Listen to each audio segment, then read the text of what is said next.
Երբ Քոչարյան Ռոբերտը հարգելի բարեկամներ ներկայացնում էր իր կառավարման վերջին տարիներին որպես Հայաստանի Հանրապետության վարչապետ Անդրանիկ Մարգարյանի մահից հետո իմիջիայլոց Անդրանիկ Մարգարյանի մահից 40 օր անց մոտավորապես 40 օր անց մահափորձ տեղի ունեցավ Վարդան Ղուկասյանի նկատմամբ զոհվեցին մի քանի մարդիկ եւ ամբողջ Գյումրին է 10 տարուց ավել խոսում ամբողջ Գյումրին է 10 տարուց ավել խոսում թե ով է եղել մահափորձի հեղինակը թե ով է եղել այդ այլանդակության հեղինակը թե ով է եղել մարտասպանության հեղինակը բնականաբար անցել է մոտավորապես 20 տարի եւ չկա որևէ մեկը դատված մի խոսքով երբ ներկայացնում էր Ռոբերտ Քոչարյանը Սերժին որպես վարչապետ նա մի հետաքրքիր բան ասաց ես վստահ եմ որ այս կադրերը պահպանվել են հանրայինի արխիվում ասաց մենք չունենք պետական կառավարման համակարգում մեկը ով ունենա այնքան փորձառություն ինչքան Սերժ Սարգսյանը եւ ճիշտ էր ասում Ռոբերտ Քոչարյանը Սերժին վարչապետ նշանակելուց առաջ չի եղել Հայաստանի Հանրապետությունում երկրորդ մեկը ով կարողանա համեմատվել Սերժի հետ իր փորձառությամբ պարոն Ռոբերտ իր նենգությամբ, իր սրիկայությամբ, իր արծաթասիրությամբ չկա երկրորդը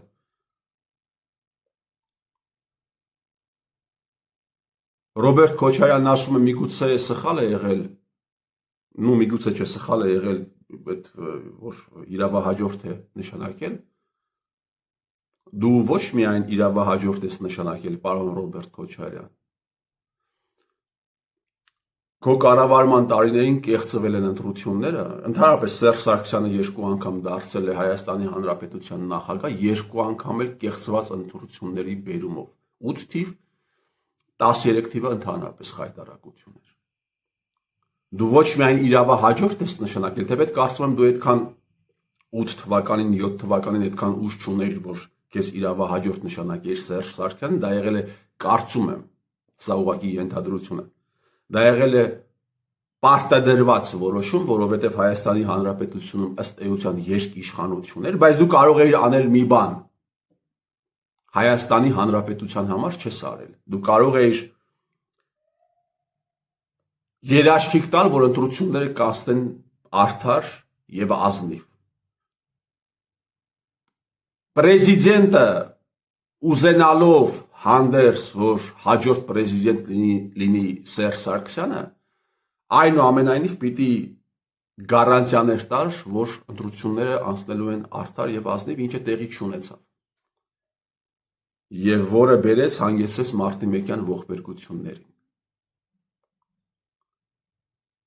Հիմա հարգելի բարեկամներ, 10 տարուց ավել, մոտավորապես 20 տարի, Հայաստանի Հանրապետության քաղաքական դաշտի գլխավոր գործող ակտորներից մեկը, եթե ոչ ամենագլխավորը, Սերժ Սարգսյանն է։ Եվ քանի դեռ կա այս անձնավորությունը, քանի դեռ այս անձնավորությունը պատասխանատվության չի ենթարկվել, քանի դեռ այս անձնավորության գործունեությունը չի կասեցվել, ամեն ամիս 100,000-ավոր դոլարներ է ծախսում մեդիայի վրա իր ուզած նարատիվները առաջ տանելու համար, եւ սա տարիներ շարունակ, քանի դեռ այս մարդկանց գործունեությունը չի կասեցվել, Հայաստանի Հանրապետությունում ոչ մի բան տեղի չի ունենա։ Վերջերս բորդյուրների մոտ էլի հարցազրույց էր տալիս, ասում է, դե ես անմիջականորեն չեմ մասնակցում ընտրություններին, այո, դու անմիջականորեն չես մասնակցում, պարոն Սերժիկ, Արման Թաթոյանն է մասնակցում, քո փոխարեն, Սամվել Կարապետյանն է մասնակցում, քո փոխարեն,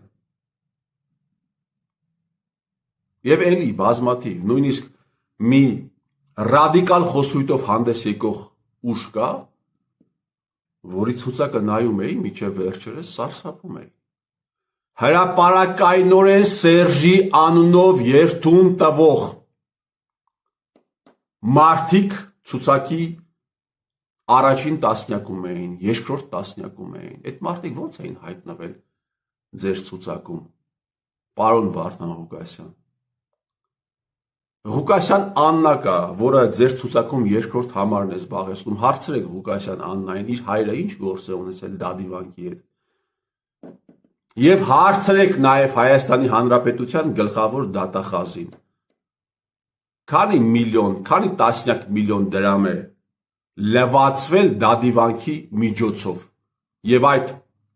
աֆյորայի մեջ ինչ մասնակցություն է ունեցել Ղուկասյան Աննայի հայրը 2008-ից 2015 թվականներին ցուցակի երկրորդ համարում է։ Մի խոսքով այս օրինակները բազմաթիվ են, հարգելի ընկերներ, բազմաթիվ են ուղղակի։ Հայրը Սերժ Սարգսյանին անվանում է սուկա, տղան Արման Թաթոյանի ցուցակում։ Սերժ, դու ես երկրից ինչ ես ուզում։ Դու ինչ ես տվել այս ժողովրդին, որ չես կարող հետ բերել։ Էլի եմ ասում, այս վիճակը, որը ներկայացնում եմ, համարյա բոլոր ցուցակների մեջ է։ Համարյա բոլոր։ Մի քանի կուսակցություն վերցնես, մնացածը կազմվել են նույն տրամաբանությամբ եւ աշխատում են նույն նպատակի համար։ Ես ասել եմ, Նիկոլը վերակենդանացնում են Նիկոլին, Հայաստանի Հանրապետության այսպես կոչված օլիգարխները,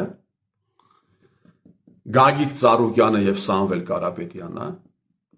նա կարգեց իրեն հակառակորդ այս երկու անձանց գլխավոր, որովհետեւ մարդիկ ատում են միլիարդատերերին եւ գաղափարական հակառակորդ կարգեց նաեւ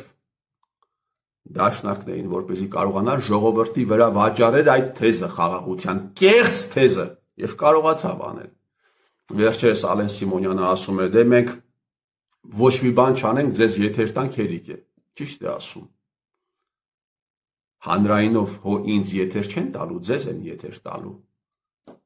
որպեսզի կարողանաք ձեր խոսույթի միջոցով դաշտ ստեղծել խաղաղությունը վաճառելու համար ժողովրդին, որ Նիկոլը կարողանա խաղաղության այդ կեղծ թեզը վաճառի ժողովրդին։ Հիմա սա է վիճակը, հարգելի բարեկամներ, Հայաստանում։ Եվ 3 չառաջի օրը եւ այսպես կլինի այնքան ժամանակ, մինչև Սերժ Սարգսյանը պլյուս Նիկոլի լեգիտիմացմանը, Նիկոլի վերակենդանացմանը, այսպես ասենք, լցվել են նաև ամբողջ արևմտյան, այսպես ասած, կոլեկտիվ արևմուտքի պետությունների ղեկավարները։ Եվ դա տեղի է ունենում այն ֆոնին, երբ երևի այդ վերլուծաբանների, բլոգերների մի ստվար զանգվածը առավոտից երեկո ասում է, որ Նիկոլին Պուտինն է բերել իշխանության։ Նիկոլին Կրեմլն է բերել իշխանության։ Սերժ, քո մուտքը Ռուսաստան ինչու են արգելել, քանի տարով։ Ինչու են Ռուսաստան քո մուտքը արգելել։ Այս հարցին կպատասխանես օրերից մի օր։ Մի խոսքով, հայ ազգը ընկել է հայ ջոչերի լծի տակ, հարգելի բարեկամներ, որոնք կեղեքելով ազգը վարձատրում են ժուրնալիստների, էլի պիտի ասեմ բլոգերների, վերլուծաբանների, դեպուտատների, որպեսզի այս մարդկանց մոլորեցնեն, ապուշացնեն, որպեսզի շարունակեն այս մարդկանց ծխերի, ընտանիքների, առողջության, կյանքերի, ֆունդամենտալ իրավունքների հաշվին խումար խաղալ։ Ասում են վաղը թուրքը կգա, վաղը թուրքը կգա, վաղը 300,000 թուրք է գալու, 300,000 թուրք ադրբեջանցին, որ եկավ, պիտի գան ձեր մոտ։ Դասախոսությունները ձեր լսեն, թե ինչպես կարելի է հայ ժողովրդին նվաստացնել։ Ծառուկյան Գագիկ մտել ես խաղի մեջ, էլի եւս մեկ անգամ, եւս որի՞որդ անգամ են քեզ էլի բերում, այս թեմաների մասին դու պիտի խոսես։ Ես զարմանում եմ, որ այն թեմաները, որ ես բարձրաձայնում եմ, այդ թեմաների մասին հակն էլ չի խոսում։ Լևոն Զորաբյանն էլ չի խոսում, պարոն Լևոն Զորաբյան կամ Զուրաբյան չեմ հիշում։ Տեղեկություններ եմ տալիս, որ մարտի 1-ի դեպքերի ժամանակ ժողովրդի վրա քշողների վարկերը, փոխառությունները Նիկոլ Փաշինյանը հետ չի արել։ Այս մասին դուք պիտի խոսեք, թե ոչ։ Ինչու չեք խոսում։ Հաջորդ անգամ, որ գնացիր 168-ի եթեր Սաթիկ Սեյրանյանի եթերում, հա, հələ սա ասա։ Չի կարելի, էլ չեն կանչելու։ Հետաքրքիր է էլի։ Հետաքրքիր է։ Մինչև ինչպես Ռոբերտ Քոչարյանն էր ասում, փորձառու Սերժ Սարգսյանի գործունեությունը Հայաստանի Հանրապետությունում չկասեցվի, այս վիճակից որևէ մեկը դուրս չի գալու։ Չի լինելու, հարգելի բարեկամներ, քանի դեռ կա այդ անձնավորությունը իր մետաստազներով Հայաստանի Հանրապետությունում ոչ մի բան տեղի չի ունենալու։ Տեսնելու ենք մարդկանց, բացահայտվելու է մարդկանց իրական դեմքը, իրականում հասկանալու ենք, որ նրանք չեն եղել ուժեղ տղեկ, այլ եղել են ռագատկի քար, մշտապես,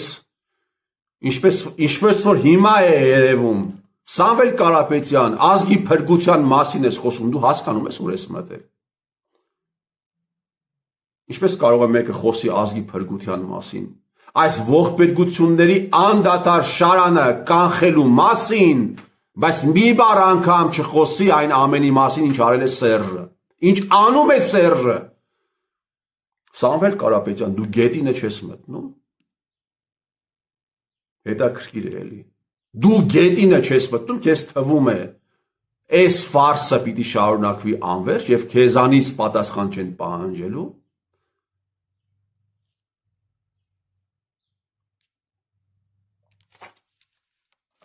Փաշինյան Նիկոլը իր ելույթներից մեկում ասաց հետևյալը, ասաց.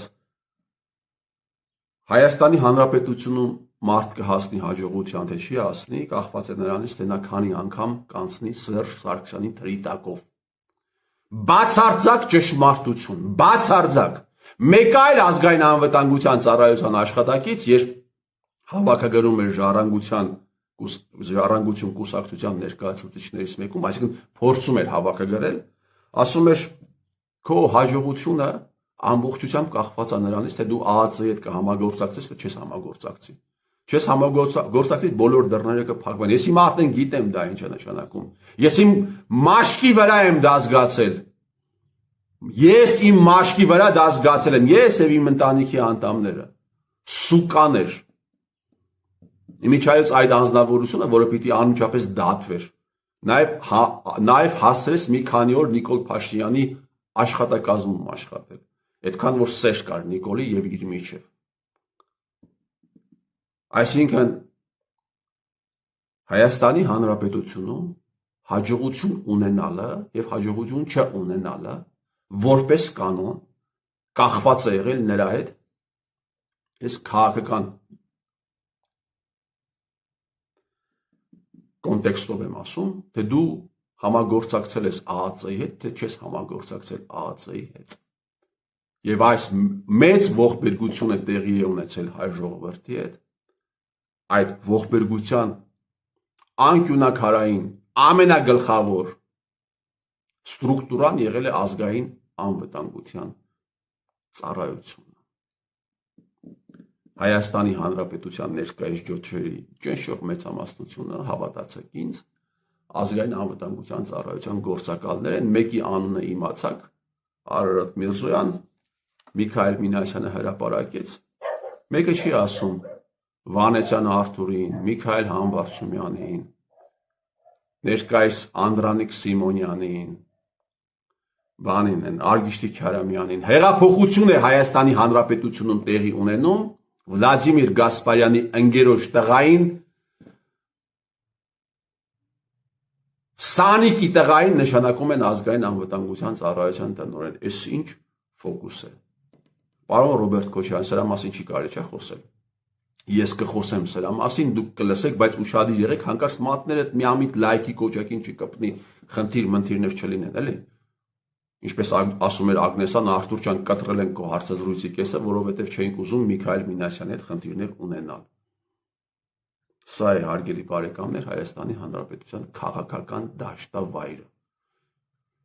Եվ սա նկատի ունենալով ես ասում եմ, երանի այն օրը, երբ հայը կազատվի հայի կառավարումից։ Երանի այն օրը, երբ հայը կազատվի հայի ստեղծած այս ամորալ համակարգից։ Ես ձեր տիրոջ մերը